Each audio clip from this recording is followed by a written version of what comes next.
Welcome everyone to this week's Global Intelligence Update, and we've got Kevin Bees with us this week, returning.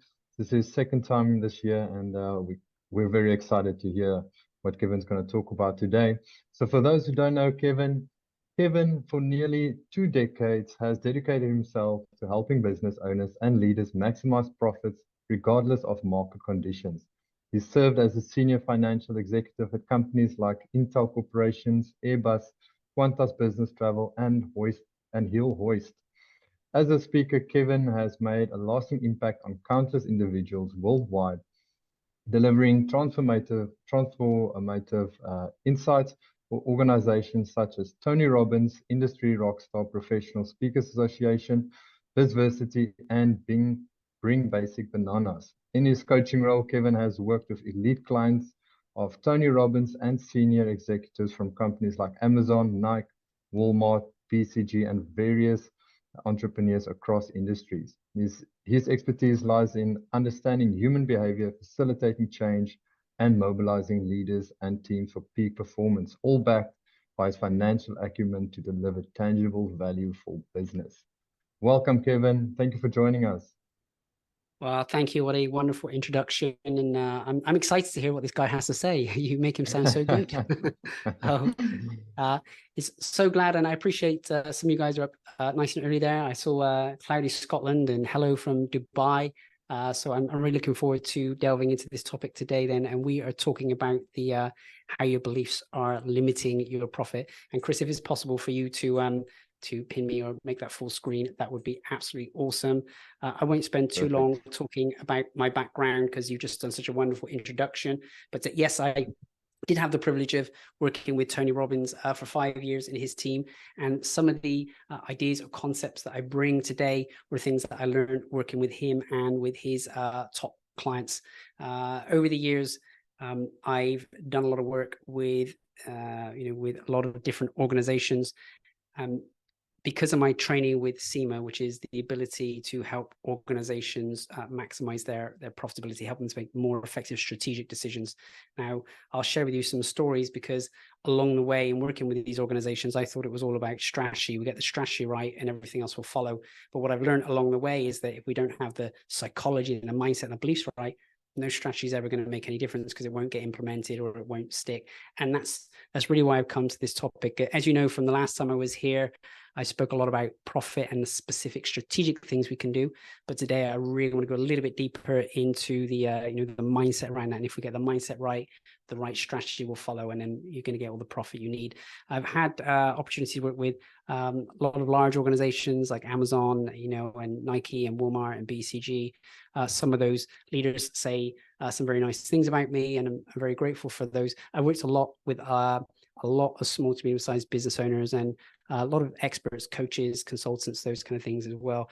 And so whilst this topic we laid out is how your beliefs are limiting your profit, I actually want to start by saying I think limiting is perhaps a little bit too soft of a word, because I think if we don't view this area and understand this area, we actually go a little bit further and our beliefs consciously sabotage our profit. It would seem a little bit weird that we would be choosing to sabotage our own progress, but what I've discovered is that actually we can do if we if we're not thinking about things in the right way, if we haven't had the right programming in our brain.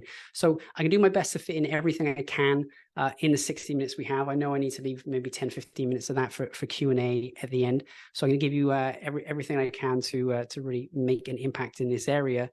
Now, I from a profit perspective, I really want to make sure that you get a profit benefit out of this. I don't want this to be some woo-woo conversation. You think, oh yeah, that was a nice conversation. I actually wanted to make a meaningful impact to you. And so it's such an important topic. I just like to check that I have the right people in here. If you feel as though you have enough profit right now, you're happy with the profit you got, just write the word enough. If you would prefer to have more profit or you'd like to see your profit increase, just type the word yes in the chat box if you could. So enough or yes. That'd be good. Now, the more you participate in this call, the more the educational learning is going to go in and the more profitability you're going to make. All right. I'm seeing a lot of yeses, so we definitely have the right people on the call. Now, I like to talk about the idea of the butterfly effect, and I think this probably comes from meteorology or something of that nature. And you may have heard of the butterfly effect, but the idea of the butterfly effect is that how small changes can make big results. And the idea that a butterfly flapping its wings here in Australia could eventually create like a tidal wave or a tsunami, in a far off country, because those small changes compound to have a bigger impact. And I think mindset is one of those areas where we can, make a small effort and get a really big result. Right. And that's the first thing I wrote down. We're going to have a small effort to get a big result out of this. We'll make some small changes in here, and that's going to link to bigger results. It's kind of like the idea of leverage.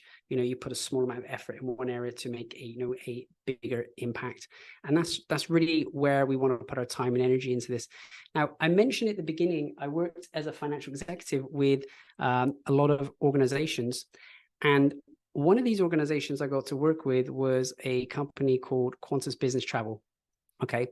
And it was our job to help put people onto these airplanes and help them fly around the world. Now, when I went into that organization, I was put in that organization because their results weren't going very well and they wanted me to improve the results. And of course, I went in there as an accountant with all the strategy that I needed to help them turn things around. But I found when the strategy isn't right or the tactics aren't right, and your systems and processes aren't right, well, you're not really going to get much done, because your team are going to be very ineffective. They're going to be upset, concerned. And I had these team members coming into the office and crying on me, and I had no training or no skills in this. And the best thing I could do was say, here you go, like have a tissue. That was like the extent of my leadership and my coaching. So I realized I had to go and get some skills in this area. And what I learned when I went and did this was that if we can change how we're thinking about things, we can change the way we feel, and we can change the actions and the results that we get. So by me going out and doing these programs, I learned how I can change my mindset and get different results, and I can help my team do the same. Because the challenge is, even if, I know we have a lot of coaches on here and, and experts, and you guys are amazing at this. You've done a lot of work, typically to even get your coach certification, you do a lot of work in programming your brain. That's amazing. Now, if you've got your brain aligned, but you've got team members and their brain's not aligned, then they're potentially going to be, rowing the boat in different directions. You're pulling the boat in one direction, they're pulling the boat in other, and it can make a big impact. So when I work with these large organizations, I work with the CEOs and executives on how to recode themselves and re-encode their team. And it can have a massive impact really across the board. So I want to make sure that we help you get your mindset right and their mindset right. Now, what I say is that the most powerful forces in the world are invisible. Gravity, like you can't see it, but like you're using it to your advantage every second, right? It's holding you here on the ground, right? Or sound waves, you can't see them, but you turn on the radio and they're there, right? Electricity, same thing. You can't actually see electricity, but it's keeping us going in this conversation right now. Like my wife's thoughts, her thoughts are invisible, but like if I can't read them, I'm going to be in trouble. Right. So all the most powerful forces are invisible, and we need to be able to, to see those. Now, of course, my wife always has amazing thoughts. They're always completely awesome. So it's good to discover those. So ultimately, what I'm saying is your business is a reflection of you. Your business is a reflection of you and your team, for those of you with team members. And as a result of that, then, your profit is a reflection of you and your team. Now, I appreciate we're not going to be able to rewire, your life's experience right now on this call, but today is really going to be about awareness. Because if we can bring more awareness to some specific invisible forces that are impacting you and your business, then that awareness is going to be potentially in some cases enough to help you start seeing things differently and acting in some different ways. So I spent a lot of time in my career working out, how do I become more aware? Now, here's the thing. A belief means it's like an automated choice. At some point in time, your brain has said, hey, to make things easier, I'm going to make an assumption about this. And once you have that belief, you have automated choices in place. And you may have made those choices much, much earlier in life. So you have automated choices running right now in terms of wealth, in terms of money, in terms of leadership, in terms of sales, in terms of your relationships with people. And I just want to bring this to your conscious awareness, because once they're in your conscious awareness, then we can work on them and change them. And you know what it's like. Have any of you ever watched a video back of you and realized that you were doing something you didn't notice at the time. Maybe you're like twiddling with your hands or shaking your leg. Has anyone ever noticed anything like that when they watch themselves back? Yeah. Okay. Thank you. I'm seeing a nod there. The rest of you can maybe give me a thumbs up on the screen or something. That's good. And that kind of makes a difference. Like the audience notices, but but maybe you don't. And so I want to bring your awareness to your beliefs, and that's where we're going to go with this then. So we're going to cover in the time that we got, how do you uncover powerful identity beliefs? How do we uncover some money mindset beliefs? How do we use a visualization technique that's used by the world's most successful people? And how do we set up some new empowering affirmations that's going to get some new dollars into your pocket? And what techniques we can use to rewire these beliefs and manifest more profit with less effort and less stress. And I think the metaphor, I don't know if you ever heard this study, they talk about the idea of there being a glass ceiling, but the idea was that they had, in a scientific experiment, they had fleas, and these fleas had the ability to jump like super high. But what they did is they put a lid on the container, a glass lid on the container, and these fleas would jump up and hit the ceiling, jump up and hit the ceiling, jump up and hit the ceiling. So eventually the fleas just got conditioned. That's how high they could jump. So when the scientists moved the glass away, even though these fleas had the ability to jump way beyond where that ceiling was, they would only ever jump to where that ceiling, was before, right? So even if they had the physical ability to do more, they had been conditioned to just jumping to that high. And I think we all have that. We're all at some point in some way have some glass ceiling that, that we're jumping into and we need to break through. Now, I want to just check in with you. I'd like to give you a bit of a count for yourself on this, because isn't that also so sorry, is it Rishna? Rishna says, no, isn't my name that is Aura. so similar? Laura? Aura. Okay, sorry, Aura. Aura, I think that's right. Yeah, it is similar to socialization. We'll get into this a little bit more, because we get conditioned to behave in a certain way. And if we don't behave in that way, then of course we may stand out, people may not like us, or maybe disassociated from the group. So it could be very, very challenging for our survival. So yeah, so definitely on the money with that point. So what I'd like you to do is just check in and see how many of these sound like you, okay? So just give yourself a point, note a point for each one, okay? Do you ever know what you need to do, but feel like you procrastinate? If you do, then give yourself a point for that. Do you frequently feel overwhelmed? Do you ever invest in programs and don't follow through?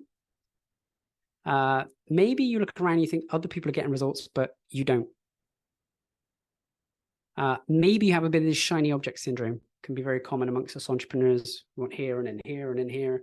And so we're so busy jumping one thing to the next thing, we maybe don't get things done. Maybe you feel constantly anxious that you won't have enough money. Maybe you have this fear that your clients that you have right now are going to quit. Or that you're going to be ridiculed or rejected when you put your content out there. Maybe you have a feeling that you feel alone in your business.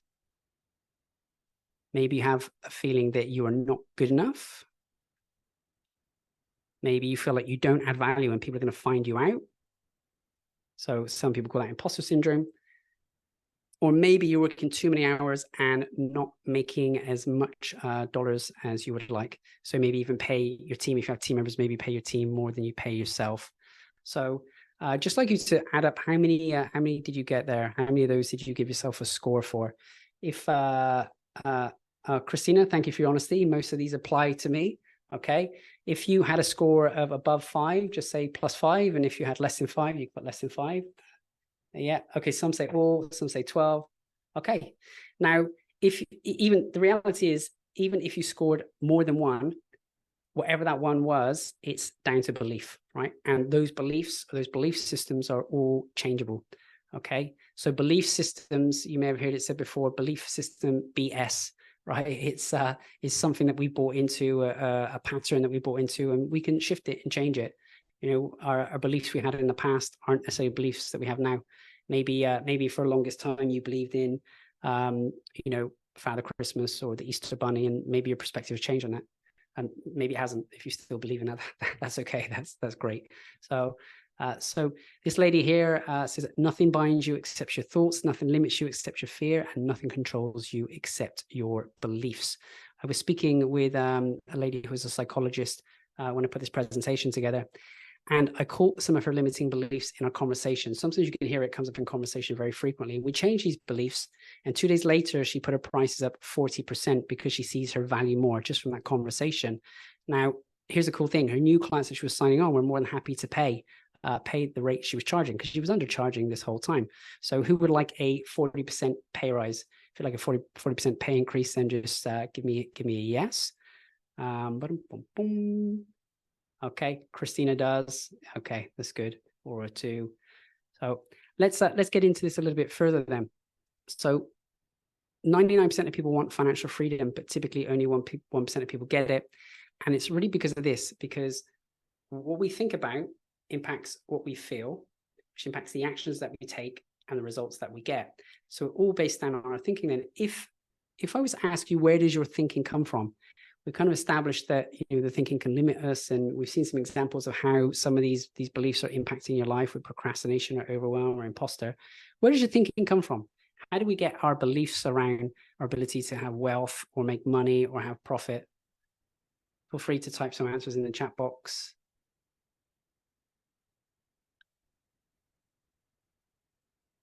Or hit unmute and just shout it out if you feel that's fine as well. We only have a reasonably small group here, so if you want to shout it out, then that's cool. Yeah, childhood, education, mindset, training, your youth. Yeah, from parents and community, exactly. So you guys have nailed this. So we're typically like a sponge prior to the age of 7. We're just, you know, watching what everything is going on around us, and you know, if we're surviving and that happens, that's great. Our brain's just looking for survival. So even if that's not particularly conducive to us being wealthy or healthy or happy, if it means we survive, then we're absorbing that and say, right, this is what we need to do to survive. So even if some of us didn't have a very good example in this area when we were growing up, that's just what we took on because it would mean survival. Now, the question I have for you is, would you let a 7-year-old drive your car? Now, the reality is no, you wouldn't let a 7-year-old drive your car, but many of us, if we haven't uncovered what is our financial blueprint and we haven't updated our financial blueprint, then we're almost letting a 7-year-old's beliefs around money and finance and wealth run the show for us in that respect. Now, here are some beliefs that we had when we were growing up and may still be relevant now. I'd like you to just finish these sentences then. Money doesn't grow on. Okay, I'm seeing some lips move. I hear trees. That's good. Money is the root of evil. Yeah, all evil. That's great. And it takes money to make. Okay, great. So now it's interesting. You all have these beliefs that are in there. You know immediately know the answer because it's part of our conditioning and our culture. Now, I said this when I was in Sweden, and someone shouted out, some guy shouted out, it takes money to make out. And I was like, oh, okay. Things must be a little bit different here in Sweden. It takes money to make out. So these beliefs, then they're automated. They're in here. We kind of know the answer to them, and on some level, they're impacting our thinking. Do we have any surfers on the call? Do anyone like to surf? No, maybe not so much. So maybe not. Bit too cold in Scotland, I would guess. Chris used to back in the day. So some surfers absolutely love it, and when you think about surfing, this is kind of the image that you get, surfing through some barrel, having some amazing experience. But I've got to tell you, I hate surfing. This is the experience I have of surfing, right? This is me when I surf. And now it's interesting because my associations around surfing are very much like this, getting tumbled over and spat out onto the beach. Yeah, Christina, there are sharks in the water. If that's your association, that's not going to help either. If someone says to me, hey, Kevin, do you want to go surfing? The answer is like, no, thank you. Not interested. Not in any hurry to go and do that, because that's the association I have. Now, I've got friends who have this association with surfing. If you ask them to go surfing, they will be there in a heartbeat. They will skip work. They will get out with the big waves and they're going to do it. And it's because they have different associations built up. Now, if I can change my association around surfing to be more like this, I'm going to have a different experience. I'm going to want to surf more. And the same thing with profit and wealth, right? If we've had more of a money experience or profit experience, like like me, surfboard getting churned over a spout onto the beach, then we're not going to look too favorably on making profit or having wealth, or if we do make it, keeping it. And the saying is, we see the world not as it really is, but as we are. That's really interesting right now, because I'm hearing a lot of people say, oh, there's problems in the economy's bad, the economy's bad, and the economy's bad, and they keep saying it. And guess what? They then end up struggling because they have this self-reinforcing belief that if the economy is bad, then they're going to drop clients, they can't charge as much. And so what they're saying, or what they're encountering themselves, creates the same thing. And yet I've got other clients who are in the same market, and they don't have that belief. They have the belief that there's so much opportunity that they're really going to succeed. And here's the thing, they're finding different offers and different ways to present what they're doing, and they're making record numbers. Now, two people in the same market experiencing very different realities, one struggling, one super successful, because of what they're reinforcing. One saying this is a terrible economy, the other was saying, hey, this is amazing, there's so much opportunity. And what they're saying reinforces that. Now, I don't know if any of you guys will know this guy on the image right now. His name is Jim, and here in the UK, in Australia, he owns Australia's largest franchise. So his franchise business does over 500 million a year. And I was having a conversation with him, and he said this. He said, there is opportunity everywhere. You just need to bend down and pick it up. You think, wow, if that's his belief, there's opportunity anywhere, everywhere. You just need to bend down and pick it up. No wonder he's grown his business to that level. And he's seeing opportunity everywhere. He's getting people come to him with new business ideas, new opportunities, and of course he can take them. Now, you can keep that belief for yourself if you like. Try it on and use it and reinforce it with yourself, because the more you say it, the more it's the more it's going to become true. I did this presentation a while ago for a client where he was a prospect at the time, and he thought, oh yeah, Kevin, I've heard this before, whatever, like I've heard all this stuff before. He said, but he thought about it after the call, and then he walked outside, of his office, and there was $50 on the floor. And there must be something in this. And another lady from that same call, she said she was, in a hurry, and she had to get change for the parking meter so she could park when she picks up her daughter. And she didn't have the change. There was no change in the house or the car. So she was rushing, and she was wondering how she was going to pay for this parking meter. And she gets to the parking meter, and someone had left, an all-day ticket there. She's like, wow, that's amazing, right? So, and then because of that, the little bit of money that she did have, she decided she would go and get her daughter a takeaway from the drive-through. And as she went through the drive-through, ready to pay with the bit of money that she had, the person in front of her had, kindly bought her dinner for her. So it's interesting. That was straight after the call, and they both relayed that to me afterwards. So we can be hearing this on this call and thinking, oh yeah, that's all BS. But there's something in this. Thoughts are things. If you believe there's opportunity everywhere, you need to bend down and pick it up. If you believe that you're going to find money or come into opportunity, the chances are that's more likely to happen. The more you think on that level, the more you think on that, the more you manifest it and create it. I'll give you another couple of examples here. I was talking to a sales trainer, and he said this. He said, everyone wants to spend money on marketing, and no one wants to spend money on sales. So how do you think his business was going? Do you think he was really, really kicking it, or was he struggling a little bit? Was he doing well or struggling? What do you think?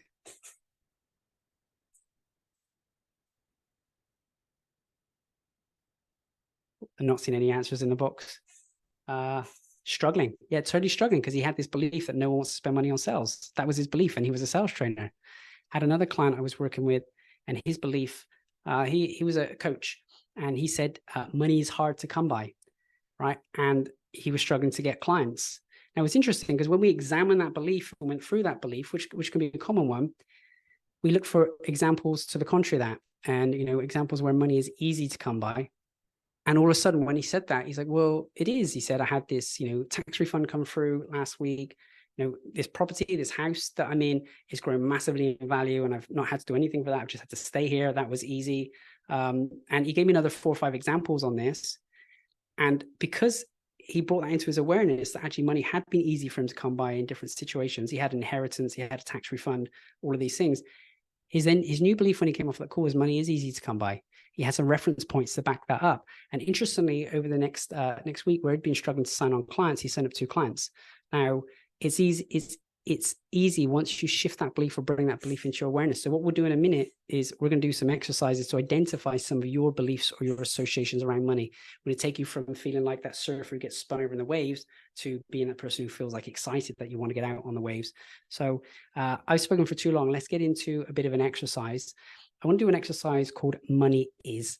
Right? And money is, we're going to do some, just do some association with it, pull out your associations. Now, the idea is that whatever we say about money, that's potentially going to be our experience.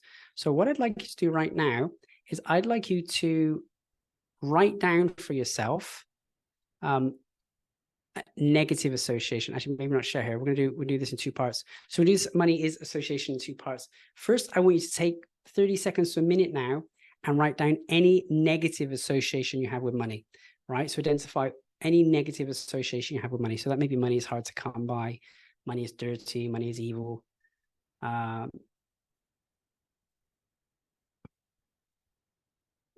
Anything you might say negatively about money.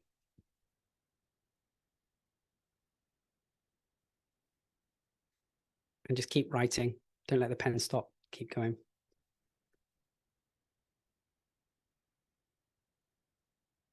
Okay, another 10 seconds on that one. Just write down anything you have that's negative about money. Okay, we're going to reasonably quickly on this one. We don't want to overthink it.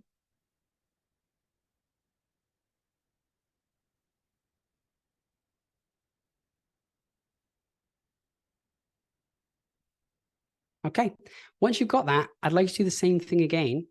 And I'd like you to write down any positive associations you have with money. So money is fun, money is freedom, money is enjoyable, money is success, money is coming to me in avalanches of abundance, whatever your beliefs are around money. So I'll give you another 30 seconds to a minute on that one.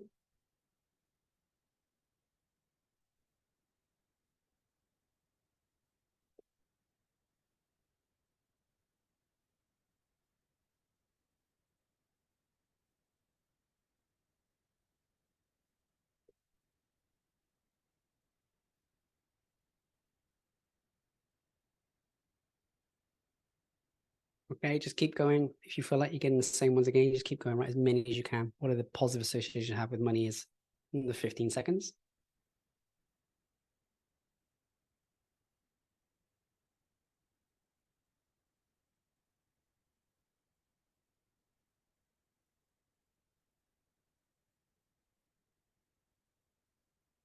Okay, so now you probably have some positive and negative associations with money written down there. Now, if you have positive associations, that's great. That's going to encourage you to, to do more things, to attract more of it to you. I'd like you to think about that list that you've written down there. The idea is that if you were in a relationship with this person called money and you described them in this way, would they want to stay around? Would they want to hang out with you? If you describe them this way, if you look at your list, would they want to hang out with you? And if you have come up with some negative associations with money, I wonder if you're happy to either unmute and shout out a few examples or pop some in the chat box. I know we all have some negative associations in there. So if anyone's willing to share maybe a negative association, that would be really, really helpful. Money is easy to go. Thank you, Elri. Money is dirty and money is never enough. Yeah, this is great. Thank you for sharing because it makes it easier for others to share. So this can be an area where people feel like they want to climb up and not share because people might judge them. Money is prejudice, bias, aggression, and heartlessness. Yeah, wow. Aura, thank you for sharing that. I had a client I worked with recently on this, and he was doing very well. His business doubled, over doubled, and he grew another 5-6 team members. And then all of a sudden he started to sabotage, and we started to dig into it and understand what his beliefs were. We did similar activities to this, and he said, wealthy people are dicks, right? His belief was wealthy people are dicks, and he was becoming wealthy. If he's becoming wealthy, that means he's going to be a dick. Well, he didn't want to be a dick, so of course he's going to sabotage, right? So we had to rewire that belief and change that because he didn't want to be a dick. You loathe dealing with the financial stuff. Yeah, okay, you're like me on the surfboard, right? You have those associations, negative associations around that. So we may need to rewire those and help you see those. So most of us have some negative associations in here, and if we leave those unchecked, and we keep running with those, then we're not going to do the things we can to attract money to us. Now, what happens is when we shift those beliefs and actually do the work and change them, we may not feel like we're working any harder, but money will come to us a lot easier. Right? I've had this experience myself working through with my coaches, in that I feel like I'm doing the same thing, but all of a sudden there's more money coming in. Right? It doesn't feel like there's any extra work, any extra effort, because I've done that. Whatever the thing was, there was all this opportunity in front of me the whole time, but somehow I was ignoring it or repelling it. And I've had that experience. I've gone back into emails, and I can see that whatever I was doing a year or 2 years prior to this activity, I look at it and there was someone there saying they wanted to work with me or want to connect with me. And I never saw that email, or I never opened it. Like, wow, that was like a prime example of sabotage. So we can find examples of how we do that. Now, how does this work? I'd like you to think about the idea of a thermostat, like an air conditioning unit.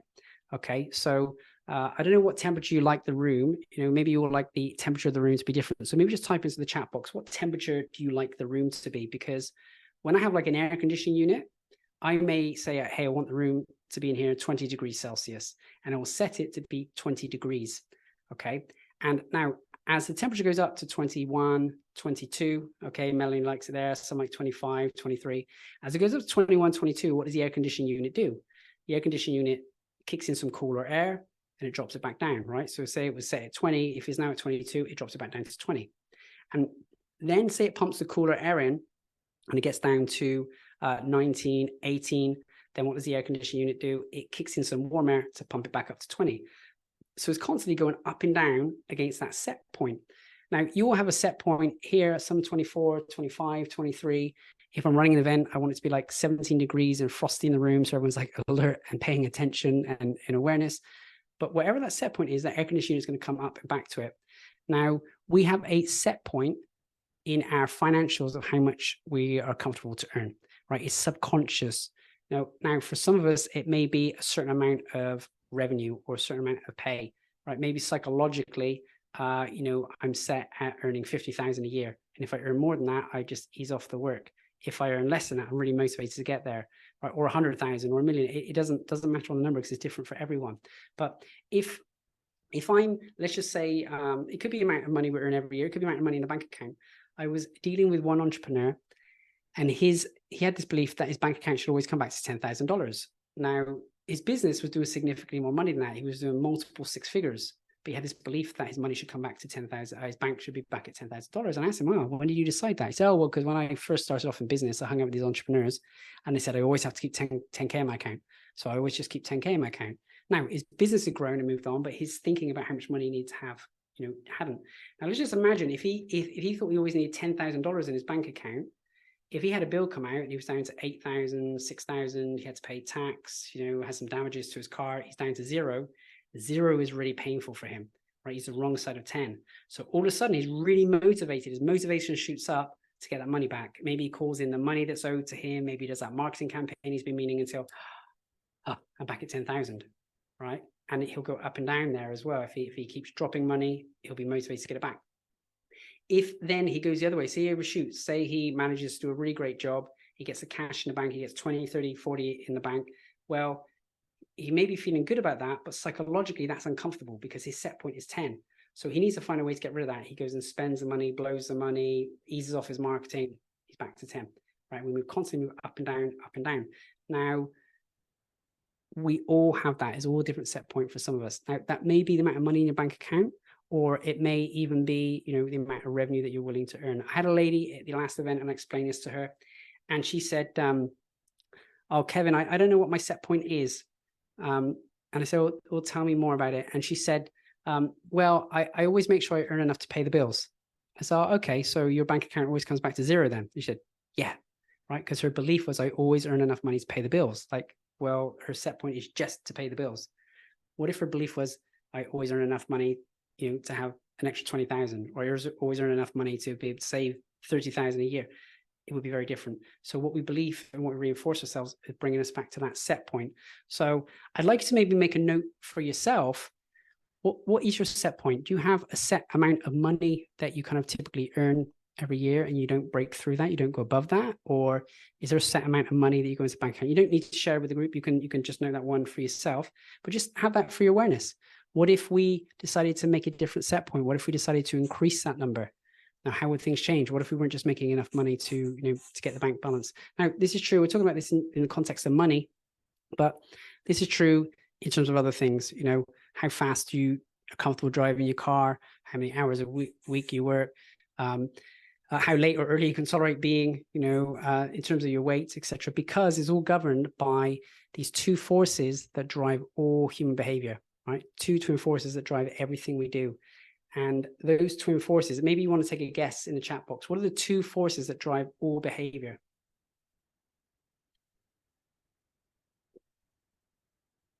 Yeah, Christina for the slam dunk, pleasure and pain. Straight in there, no messing around. We are motivated to get away from some level of pain, okay? And maybe in my example, it was getting to zero. For some people, it was like minus money. And we're all motivated to go towards, a pleasure. I have a question for you, though.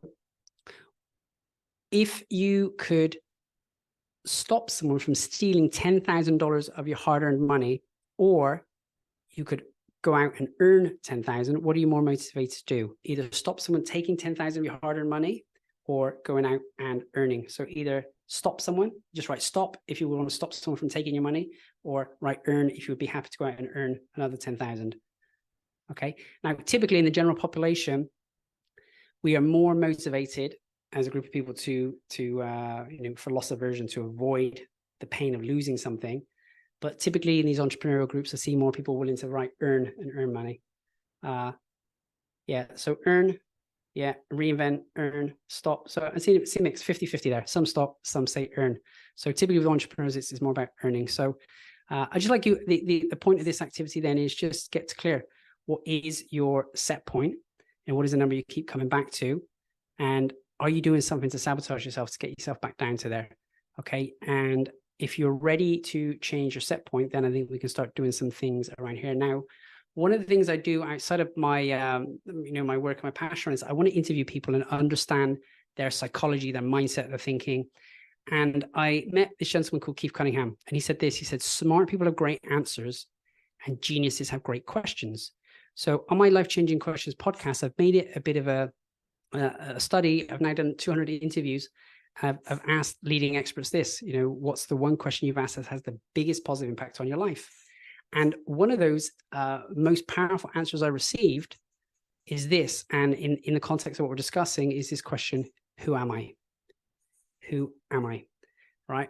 And what we understand around that is that the strongest force in the human personalities remain consistent with how we define ourselves.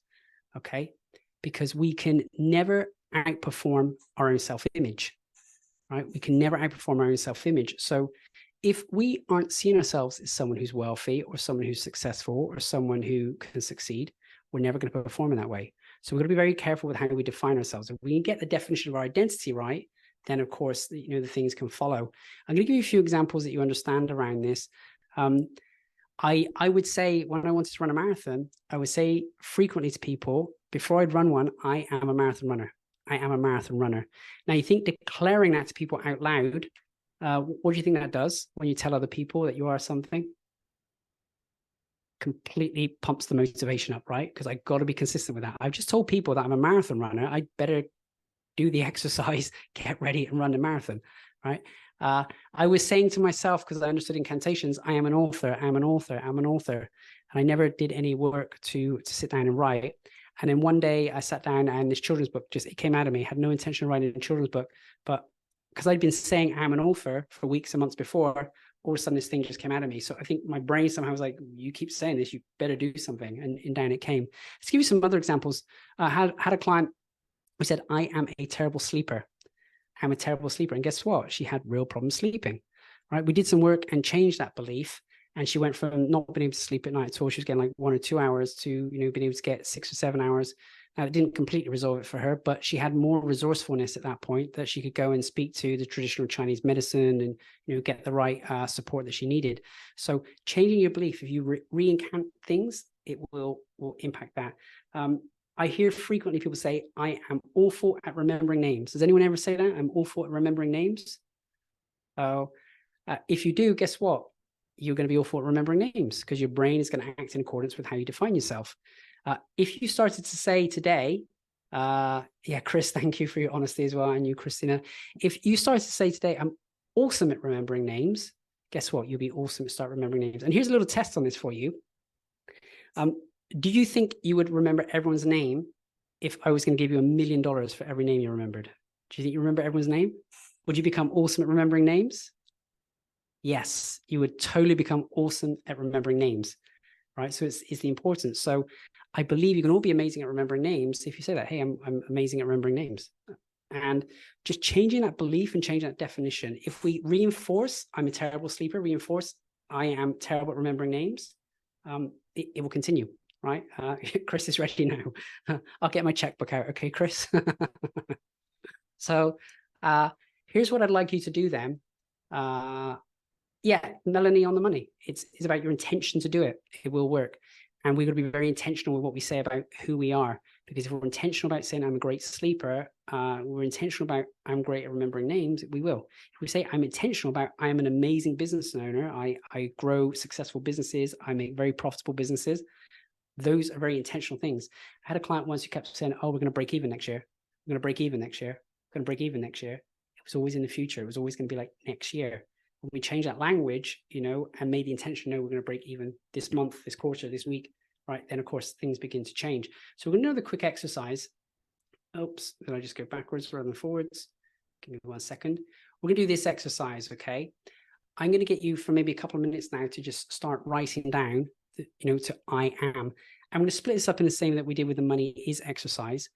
I'd like you to write down all of the things you say about yourself in a positive way. So you could say, I am happy, I'm fun, I'm grateful, I'm charming, I'm good looking, I'm amazing at remembering names, whatever it is. So maybe take 30 seconds to a minute now to write down everything you associate with yourself that's positive.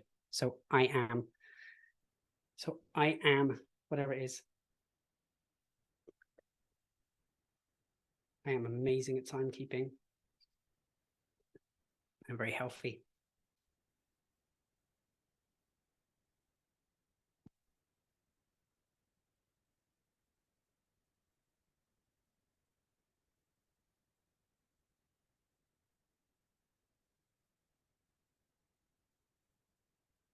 Okay, just another 10 more seconds there on all the positive ones. I am, what are all the positive I am statements?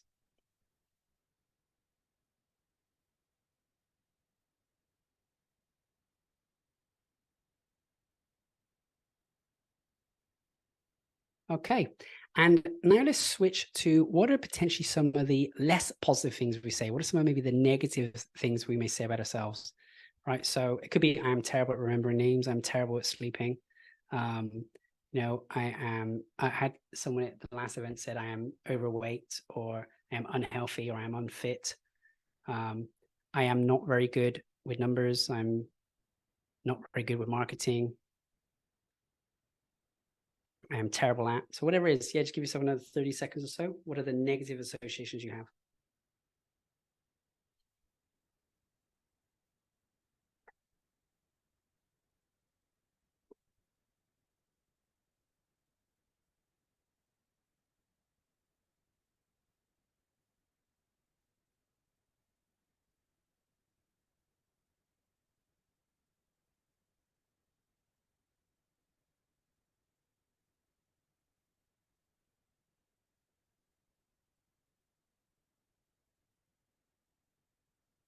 And when you've done that, just give me a thumbs up or a yes in the chat box.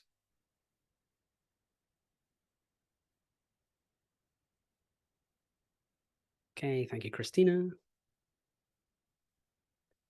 Stephanie, thank you, Melanie. Okay, it looks like we're getting nearly there. Yeah, looks like thumbs up from everyone. Okay, cool. So you're now going to list the positive and negative associations, the things that you say about yourself. Now, those positive ones, that's great. We want to reinforce those and keep doing those. Anything that we have that's in a negative context is a clue for us, because if we define ourselves negatively in that way, we're going to perform in accordance with that. So we are going to want to do some work to rewire those or reshift those or change them, right? And find a new way to make it more positive, so we can take action in accordance with that. I want to do a quick check on this as well. Who wrote down, I am a business owner? Did anyone write down, I am a business owner? No, no, no. No, I'm not seeing any yeses in the chat box on this one. So it's interesting. You're all business owners, right? You're all on this call because we are here talking about how to make more profitability, but you're not defining yourself as a business owner, you know, or maybe you're not defining yourself as an entrepreneur. Why? Why is that? What would happen if you did? What would happen if you define yourself as, you know, a business owner or an entrepreneur? Or even if you define yourself, I am a growing business owner. What would happen if you started saying that? Would it change the way that you felt and the way that you acted and the results that you get? I get a suspicion that it would. So I wonder if you start to define yourself in that way, or maybe if you define yourself as coach or consultant or expert, maybe we need to make sure we shoehorn that in so that you are acting in accordance with that. Okay, I want to share some other beliefs that have been quite useful. I like this one. When I have this one pinned up on the wall in front of me, it says, I am a money magnet and money flows to me from the most amazing places. You can keep that one, write that one down for yourself and keep it somewhere you can see it, because when you start saying that to yourself, it's amazing. You're going to notice things do start flowing to you from the most amazing places.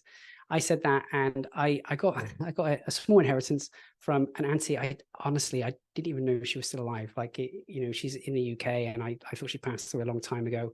You know, I got introductions to a new alliance partner, and more opportunity came from it. I shared this with my client who's based in the UK as well. He works for a Swiss company, and you know, he said he always takes his auntie to bingo, and they never win. He started saying this, and the first night they won 3 nights in a row. He had some investment that he put his money into that doubled.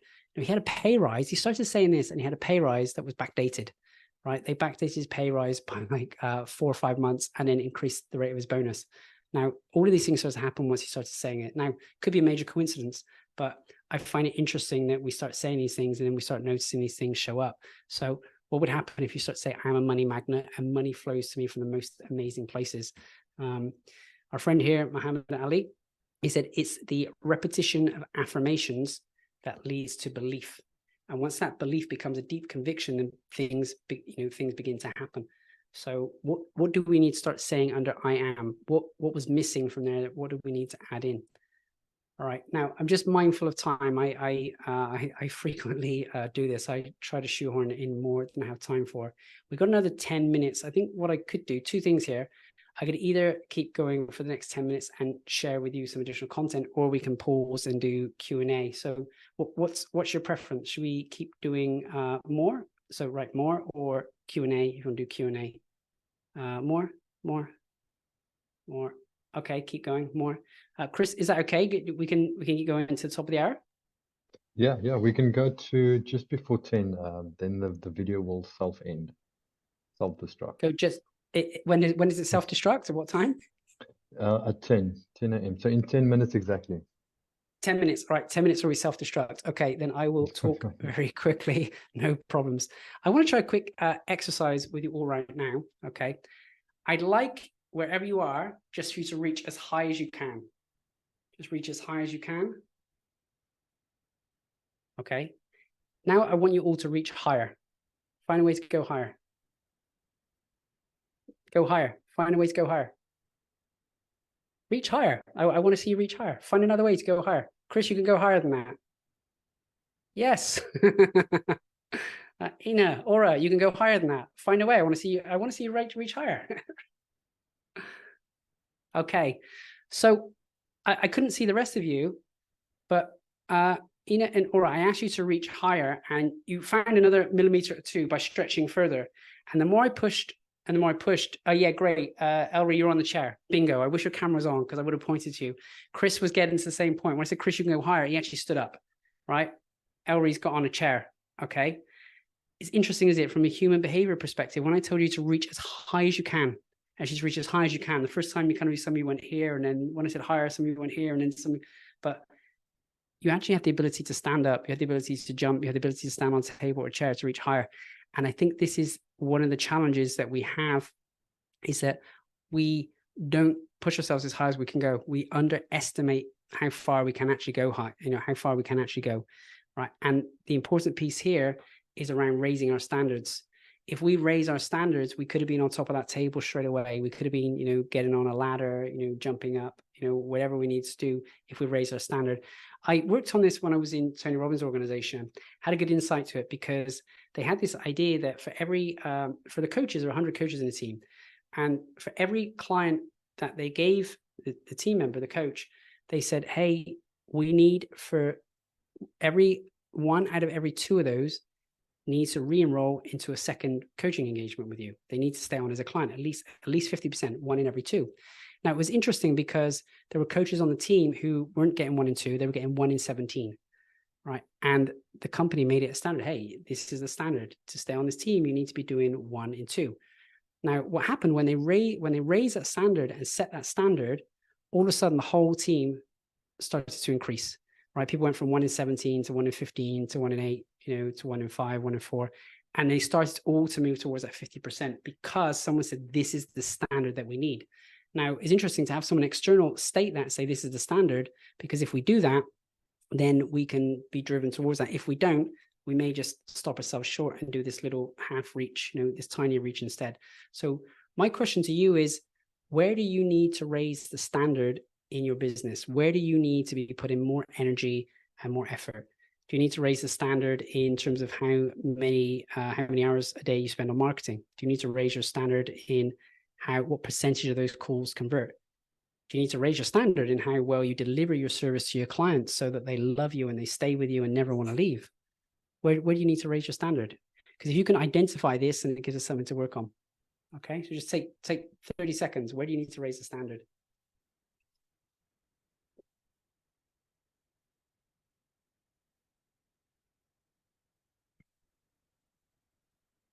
Okay. In the interest of time, then I will probably skip a couple of slides, but I think the message from this one then is you don't get what you deserve, you get what you tolerate. So if you've identified, you know, where you need a new standard, you're not going to tolerate that standard anymore. You're going to have a higher standard. That's the key piece. That's going to be the thing that makes all the difference, and is useful if you want to go and declare that to someone else. Because if you have someone external to you keeping you to that standard, then you know that would be great, because you can't really keep yourself to that standard. You know, it's a little bit difficult because you can give yourself a get out of jail free card, or let yourself off. I will pause there. I had a couple more things I want to do, but maybe we can cover that in the future. So let me just share with you. Money is only an idea. If you want more money or more profitability, we've got to simply change your thinking. An important message from today is see yourself the way you want to be. With that identity, if you can define yourself as the person that you want to be, then you can accomplish that and achieve that. I'm going to pause just there, and I'd like to just note down, what were your top 3 insights? You can write these down for yourself. Out of what we covered today, if you have 3 insights, you know, that are going to be useful for you, what are the top 3? You just write this down for yourself. And once you've got those 3 written down for yourself, if you just post the number 1 for you, the biggest, most important lesson from today or insight, and you're actually going to take, just post that into the chat box. Chris, I am. Yes, it's a very important one. Ina, thank you so much. I really appreciate that. Set point, I am. Yeah, mindset is super, super key. Okay, awesome. Now, I've left us just 4 minutes for Q&A. And so if you want to do Q&A, feel free to unmute. If any of you wanted to take this a little bit deeper, discuss further, or work through any of the things that we've uncovered for you today, I've brought into your awareness, I'm happy to have a conversation with you. There's my link there. Feel free, I'll pop it in the chat box. Let me pop it there, paste. If there's any challenges with time zone, just feel free to reach out to me as well, you know, on this one. Now, if you, oops. Oh, I don't know, profit.gifts. There you go. If you wanted to access some free things that will also help you with this, you can, you know, access some free resources here as well. But yeah, if anyone wanted to speak, more than happy to. But let me unmute now for Q&A. We've got 3.5 minutes before Chris lets us self-destruct. So yeah, Melanie, please feel free. Can you unmute yourself? Hope you can unmute yourself.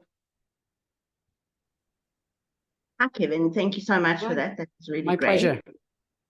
Quick question. So I think everything that came through today is stuff that we know, but it's how do you stay consistent every day? Because if you don't consistently do this every day, then you go down a spiral again. So what is your top tip for that? I think there's two things. One, it doesn't always have to be conscious and every day. If we can identify these gaps and do some work with them, then things automatically begin to change. You know, if you had some beliefs there around your identity that's not serving you, or you have some beliefs around money that's not serving you, if we go in and rewire those, then things start to happen very differently. Like automatically things will start to be attracted to you without you feeling like you doing extra work or extra effort. So number one is, let's address those. If you've identified, you now have something in your awareness where you've been held back, let's address those, number one. Number two, I think it's also useful to have an external person to help keep you accountable to some of these things. It's one thing for me to say that I want something, is another thing for someone external to help you know, keep you on track with that as well. I think the third one, we discussed some of these things here, these beliefs. We can have them as either affirmations or incantations. Okay, so if we start saying some of these things with emotional intensity and repeated, our brain starts to see it and we start to act in that way. And I'll give you an example. I would be saying very frequently, when I first went into that corporate role, I had no training. I wasn't a leader. So I would start saying to myself, I am a leader. I am a leader. I go for my run in the morning. I'd repeat it. I'm a leader. Now, every time I said that, I had this visualization of me stepping up and being a leader. And then what happened when I would get to the work environment, typically a leadership situation would arise, and normally I'd stand back and be the quiet one. But because my brain had seen me being a leader, I would step in there and start leading before I realized. So sometimes the affirmations, the emotional intensity around those. So if you've written down some new ones today, I would repeat them, pin them up, remind yourself of them, and that can help too. There's many more I can go on this. We probably also need to think about, how do we flood your brain with good content around this. The more we're feeding your brain with good content around this, around wealth, reading books or listening to books around wealth or money or profit or attraction, the more your subconscious is going to have that in your awareness, and the more you're going to see the opportunity. So yeah, flood your brain with it as much as possible. So there's 3 or 4 things there. Hopefully that helps in some respect. Thank you. Appreciate it. Awesome. Thank you, Kevin. That's the time for it that we have for today. Just want to thank you for coming and being the guest on this week's webinar. Very, very cool stuff and insight that you shared. We might have to rewatch this video to get all of that in. My pleasure. Thank you so much. And I am going to be better at timekeeping next time. I am. Awesome. Thanks, guys. And thank you to everyone that's joining in the live. Thank you all for participating. I really appreciate it. And thank you for all the podcast viewers. We'll see you guys next week. Bye-bye.